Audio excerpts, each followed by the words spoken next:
কি করছো? দুধু খাচ্ছি। বলে যাতে গুড মর্নিং।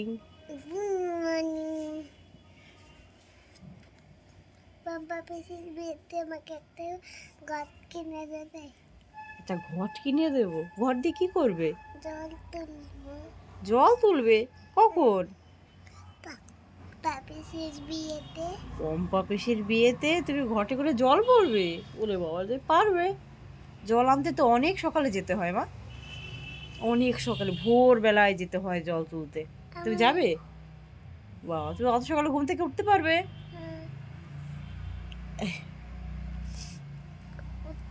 জল দিয়ে মাথায় এক ঘাটা ধুয়ে দেবো। ওলে বাবা, কি আনন্দ, কি আনন্দ। আর সামনে যে তোমার বার্থডে, পার্টিতে কেমন মজা হবে? দেখবে না। তাই দুধটা খাও মা, দুধটা শেষ করো। সবাইকে বলে দাও টাটা, ভালো থেকো, দিনটা সবার ভালো কাটুক।